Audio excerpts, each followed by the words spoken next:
वातावरण टॉक्सिक हो गया था क्योंकि वेजिटा की की से एमिटिंग फोर्स बिल्कुल सफोकेटिंग थी। ना तो गोकू जो अल्ट्रा इंस्टिंक्ट 3 फॉर्म में था उसके पास खड़े हो सकता था। ताकत का गैप इतना बड़ा था कि गोकू हर बार वेजिटा के पास आते वक्त चक्कर खाने लगा था। उस पल ओमनी किंग और ग्रैंड प्रीस को ओमनी फॉर्म के पुनर्जन्म का पता चला।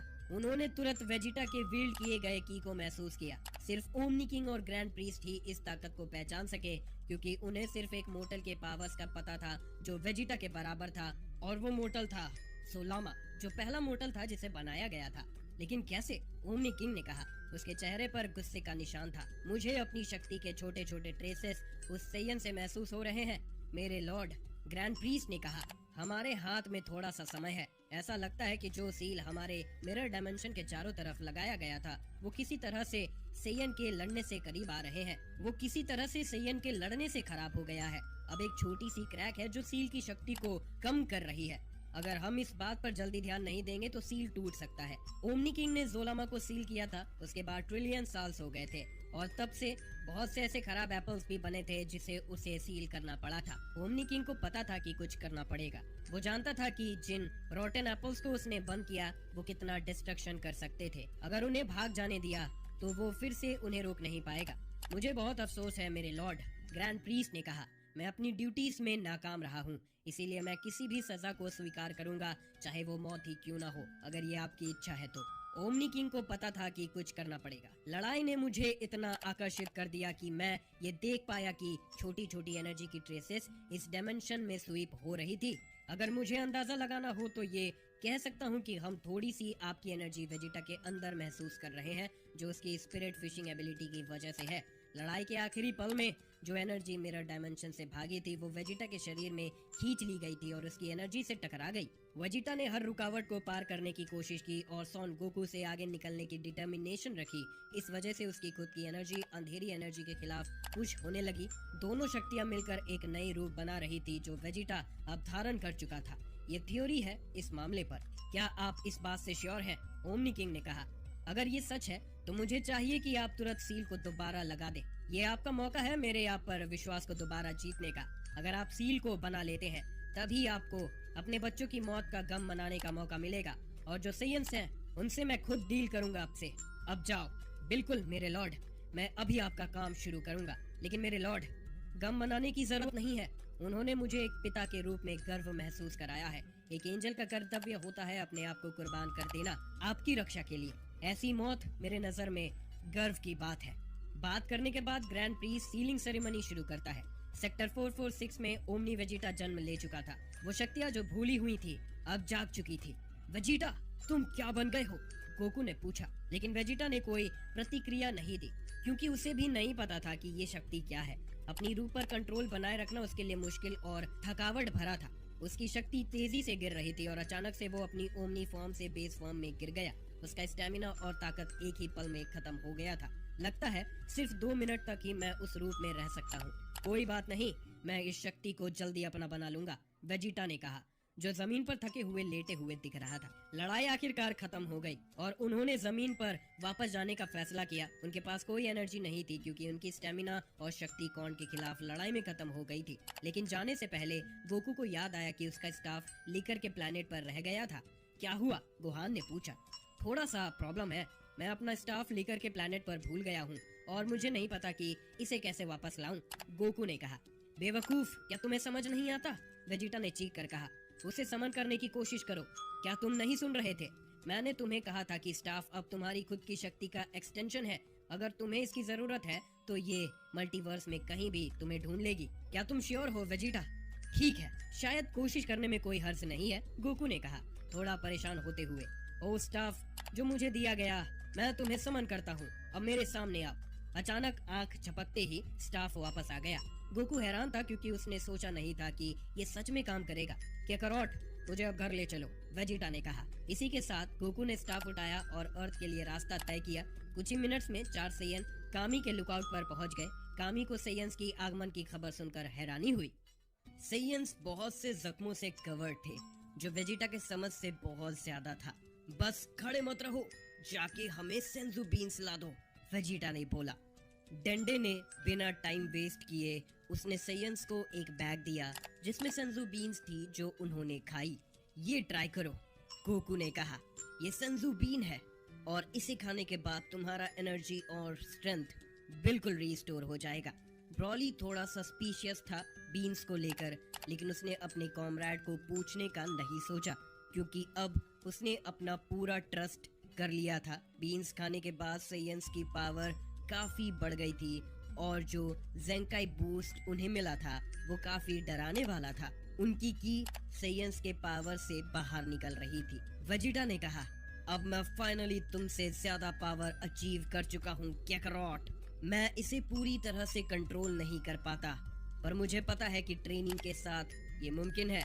मैं तभी स्टार्ट करूंगा जब अपनी वाइफ के साथ टाइम स्पेंड करूंगा, अगर समझ रहे हो तो। वेजिटा ने जोक मारते हुए बोला। जब वेजिटा जाने वाला था तब गोहान ने उसे रोका और बोला, मुझे ये जरूर पता करना है वेजिटा, वो फॉर्म जो तुमने एंजल्स को हराने के लिए यूज की थी वो क्या था? उस फॉर्म से जो की आ रही थी वो बहुत खतरनाक लगती है। मुझे नहीं पता, वेजिटा ने जवाब दिया। सब जो मुझे याद है वो ये है कि मैं फ्रस्ट्रेटेड था क्योंकि कैकरॉट हमेशा मुझसे एक कदम आगे रहता है। मेरे गुस्से के बाद मुझे अपने बॉडी में एक एनर्जी का सर्ज फील हुआ जो काफी ओवरवेलमिंग था, पर मैंने उसे अपने कंट्रोल में किया और अपना बना लिया। शुक्र है कि वो जो फॉर्म तुमने देखा वो फाइनल रिजल्ट था। सच कहूँ तो किसी को भी फर्क नहीं पड़ता कि ये पावर क्या है, क्योंकि अब ये मेरी है और मैं कैकरॉट से काफी आगे हूँ। मैं अब घर जा रहा हूँ, तुम लोग यहाँ रुक सकते हो अगर चाहो तो, वेजिटा ने कहा और जाने लगा। ब्रॉली ने डिसाइड किया था कि वो चीले के पास वापस जाएगा, तो उसने गोकू से कहा कि उसे प्लैनेट वाम्पा टेलीपोर्ट कर दे। गोकू ने इज्जत के साथ ब्रॉली को वहाँ छोड़ दिया। फिर गोकू बोला, लड़ाई अभी खत्म नहीं हुई है, अच्छी तरह रेस्ट कर लेना, हम 1 महीने के बाद तुम्हें वापस लेने आएंगे। उसके बाद दोनों गोकू और वेजिटा अपने घर टेलीपोर्ट हो गए। तभी एक और डिमेंशन में एक मोटल का वॉइस सुनाई दिया। कौन था वो मोटल? उसने इतनी आसानी से मेरे पावर को कंट्रोल कर लिया। मुझे वो चाहिए। वो मेरे लिए की बन सकता है कि मैं यहाँ से बाहर आ सकूं। डायमेंशन बैरियर में जो क्रैक था, जालामा चाहता था कि वो उसका फायदा उठाए। उसने अपने की के छोटे ट्रैक्स भेजे ताकि वो वर्दी मोटल को ढूंढ सके और उनके सोल और माइंड पर कंट्रोल कर सके।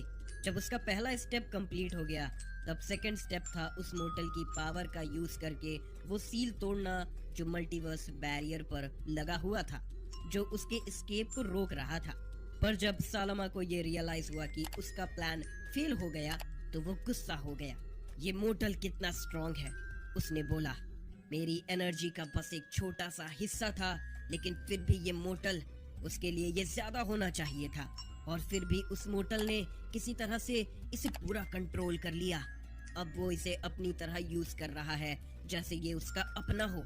उसकी हिम्मत, मेरी जान की कसम, मैं उसे नहीं छोड़ूंगा। ये सोचना कि ओमनी किंग ने एक मोटल को ऐसे इतनी ताकत दे दी, ये पागलपन है।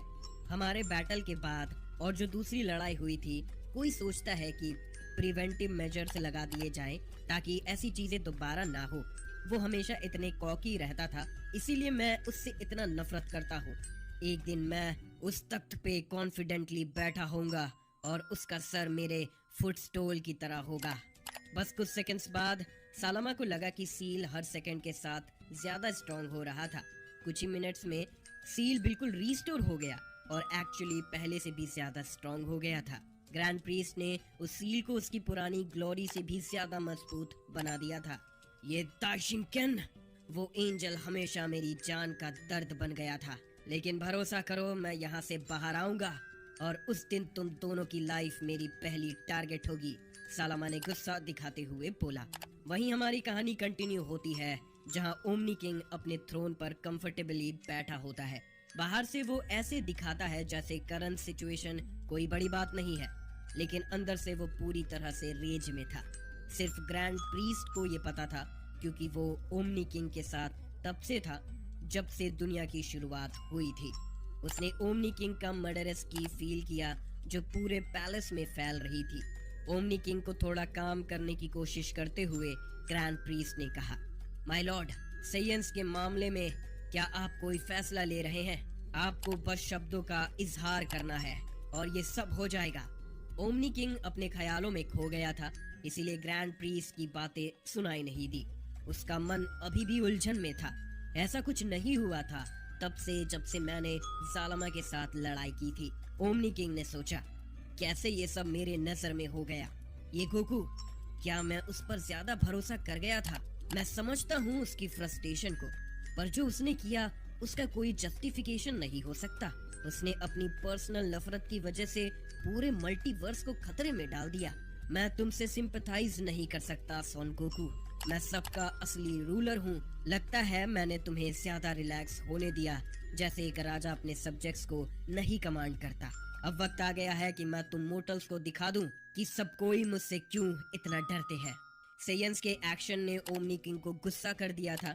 सिर्फ 2 हफ्ते हुए थे रूमशी और उसके काय के मरने के बाद, लेकिन वो यूनिवर्स 10 में होने वाले सडन चेंजेस को महसूस कर सकता था। जब से यूनिवर्स 10 का गॉड ऑफ डिस्ट्रक्शन और सुप्रीम काय नहीं रहे, वो यूनिवर्स अब इम्बैलेंस हो रहा था। माय लॉर्ड, आप जैसे शख्स को इन छोटी बातों से परेशानी नहीं होनी चाहिए। ये काम आपके अटेंडेंट के लिए है। क्या आप चाहेंगे कि मैं आगे से उन सैयन से निपट लूं? हाँ, उन्होंने काफी ज्यादा ताकत बढ़ाई है, लेकिन मुझे पूरी उम्मीद है कि वो मेरे दूसरे बच्चों से काफी नीचे हैं। हालांकि उन्होंने अच्छा लड़ाई किया। कॉर्न और कुसु मेरे सबसे छोटे बच्चों में से थे और वो दोनों अभी भी ट्रेनिंग में ही थे। मेरे बाकी सभी बच्चों ने अपनी एंजेलिक ट्रेनिंग कंप्लीट कर ली है और मुझे खुशी है कहने में कि वो दोनों उनसे फार सुपीरियर है, ताकत, नॉलेज और स्किल्स में। ग्रैंड प्रीस को अपने मास्टर के लिए इतना डेडिकेटेड देखकर ओमनी किंग को थोड़ा अच्छा लगा, लेकिन उसने एक और जल्दी तरीका सोचा था सैयंस को हैंडल करने का। मैं तुम्हारे बच्चों की कैपेबिलिटीज को डाउट नहीं कर रहा हूँ, ओमनी किंग ने कहा, लेकिन अगर मैं पूरा यूनिवर्स इरेज कर दूं तो ये काफी आसान हो जाएगा। यूनिवर्स 7 ने इतना टाइम बिना गॉड ऑफ डिस्ट्रक्शन और एंजल अटेंडेंट के सर्वाइव कर लिया। अब उस यूनिवर्स को थ्राइव करने का क्या फायदा? जैसे ही ग्रैंड प्रीस को अनलिमिटेड नॉलेज मिलती है, उसने तुरंत यूनिवर्स 7 के सरवाइव करने के फायदे और इम्पोर्टेंस को समझ लिया। उसने सोचा कि पूरी यूनिवर्स को इरेज करना जरूरी नहीं है, लेकिन उसे ये भी पता है कि वो सिर्फ ओमनी किंग का एडवाइजर है और जेनो के फॉर्मल डिग्री को क्वेश्चन करना उसके बस में नहीं था। ओमनी किंग कोई बेवकूफ नहीं था। वो ग्रैंड प्रीस के कन्फ्लिक्टेड थॉट को महसूस कर रहा था। डरो मत दाइशिनकेन, ओमनी किंग ने कहा, तुम मेरे एडवाइजर और अटेंडेंट हो। तुम्हारा काम है ये इंश्योर करना कि मैं सही डिसीजंस लूं। अगर तुम्हें लगता है कि मैं गलत फैसला ले रहा हूँ तो मुझे मेरे इनकम्पिटेंस के बारे में बताओ। तुम्हें अपने विचार रखने का पूरा हक है। ओमनी किंग की ये बात सुन के ग्रैंड प्रीस को काफी अच्छा लगा। उसके दिमाग में एक प्लान आ गया और उसने बोला, यूनिवर्स 7 मल्टीवर्स के सेंटर में है, जो बाकी सभी यूनिवर्सेस के लिए ब्रिज का काम करता है। अगर हम सिर्फ यूनिवर्स 7 को इरेज करेंगे तो मल्टीवर्स की डेवलपमेंट को हजारों साल पीछे डाल देंगे। मेरा सजेशन है कि हम एक नया गॉड ऑफ डिस्ट्रक्शन और एक नया एंजल अपॉइंट करें। तुम्हें याद होगा मेरे दूसरे बेटे मीरस के बारे में। वो यूनिवर्स 7 का नेक्स्ट एंजल बन सकता है क्योंकि वो अभी वहीं रहता है।